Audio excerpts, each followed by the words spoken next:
Major earthquakes hit Hawaii Friday, not far from where Big Island's Kilauea volcano erupted on Thursday. The eruption sent rocks and lava flying into the air. One witness described seeing a curtain of fire. Now, dangerous levels of sulfur dioxide gas are being reported near the volcano. Here's Carter Evans. Molten lava and ash spewed hundreds of feet into the air and onto the streets of the mountainside community near Hilo. Residents under a mandatory evacuation tried to outrun the lava flow. We're evacuating. Everyone needs to leave now. The eruption started after hundreds of small quakes hit the area earlier in the week. Residents began documenting the growing cracks on the streets in front of their homes. It's gotten bigger over the last hour. A magnitude 5 earthquake hit on Thursday, and the volcano began to erupt shortly after. Lava could be seen bubbling up on the streets in the community of Leilani Estates, 25 miles east of the volcano. At least 2 houses were on fire, and drone footage shows a red line of lava snaking through trees several miles away. Time-lapse video shows the continuous flow of lava deep inside Kilauea. Residents on the Big Island are now being warned about exposure to high levels of sulfur dioxide from the lava, a gas that can cause intense coughing and burning throats.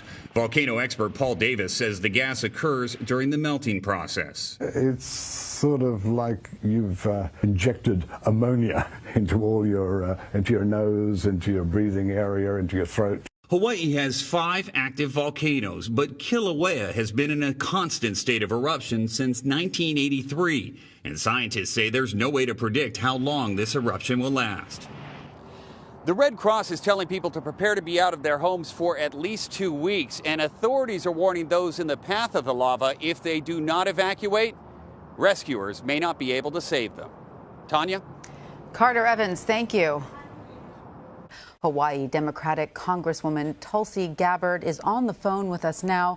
Congresswoman Gabbard, thanks for joining us. What are you hearing from your constituents at this moment? Aloha, Tanya. This is a community that has a history of being accustomed to living near an active volcano.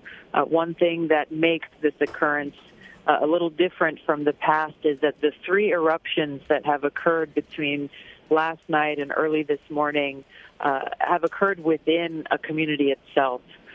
This is not what has happened before with slow-moving lava coming down the mountainside, but these are actually eruptions due to underground activity that have occurred within kind of a well-populated subdivision here in the Puna district.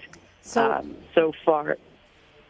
I'm sorry, go ahead. I was just going to ask what sort of damage has already been sustained. Well, so far there have been a few homes that the firefighters have been fighting blazes this morning, so a few homes have already been damaged. There's about 2,000 residents who live within this relatively small community who have repeatedly been asked to evacuate. Many have, but the threat really is not only coming from the lava and the eruptions themselves, some of which reached over 150 feet early this morning in the air, but really the sulfur dioxide gas that is very thick in the area. The wind is not moving very quickly, so the level of toxicity in this gas can actually be fatal, especially for those with respiratory issues. So an alert just went out on people's cell phones from the county civil defense saying this is serious. The levels of sulfur dioxide in the air are very high. People really need to evacuate and get out of the area so that they're not affected by this. So obviously then your advice for residents is evacuate, evacuate, evacuate. Absolutely, and really understanding again that the threat is not only from the lava and the eruptions themselves, but from the gases that are in the air. This is serious. In the past, they've seen fatalities from those who've chosen not to evacuate.